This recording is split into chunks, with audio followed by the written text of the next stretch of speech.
বিসমিল্লাহির রহমানির রহিম। স্বপ্নের দিগন্তর পক্ষ থেকে সবাইকে জানাই আন্তরিক শুভেচ্ছা ও ভালোবাসা। স্বপ্নের দিগন্ত সবসময় চেষ্টা করে মানুষের পাশে দাঁড়াতে, মানুষের মুখে হাসি ফোটাতে। আজকের 119তম পর্বে আমরা এমন একজন দানশীল প্রবাসী বন্ধুর গল্প তুলে ধরেছি, যিনি দূরে থেকেও তার গ্রামের ও আশেপাশের মানুষের কথা ভুলে যাননি। প্রবাসে হাজারো ব্যস্ততার মাঝেও তিনি আমাদের সাথে যোগাযোগ করে বললেন, তোকে একটা কাজ করতে হবে, আমি তোকে কিছু টাকা পাঠাচ্ছি, তুই আমার হয়ে কয়েকটা পরিবারের পাশে দাঁড়াবি। তিনি তার নিজের সামর্থ্য অনুযায়ী ৪৫০০ টাকা পাঠিয়েছেন, যাতে আমরা ৬টি পরিবারের কাছে রমজানের বাজার উপহার হিসেবে পৌঁছে দিতে পারি। আলহামদুলিল্লাহ, আমরা সেই দায়িত্ব পালন করেছি। সব খরচ শেষে অবশিষ্ট ছিল ২১০ টাকা। এই ভিডিওটি ধারণ করা হচ্ছে শুধুমাত্র নিজেকে স্বচ্ছ রাখার জন্য, যেন সবাই জানে মানুষের আমানত আমরা সঠিকভাবে মানুষের কাছে পৌঁছে দিচ্ছি।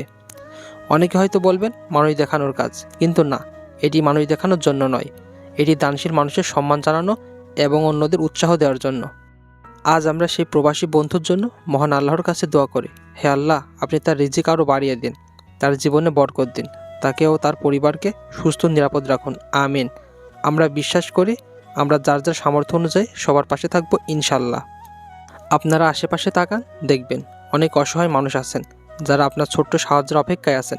সামনে পবিত্র রমজান, আসুন আমরা সবাই আমাদের সামর্থ্য অনুযায়ী মানুষের পাশে দাঁড়াই।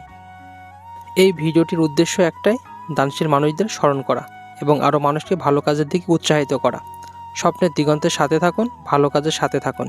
আল্লাহ আমাদের সবাইকে মানুষের পাশে দাঁড়ানোর তৌফিক দান করুন। ধন্যবাদ সবাইকে। আল্লাহ হাফেজ।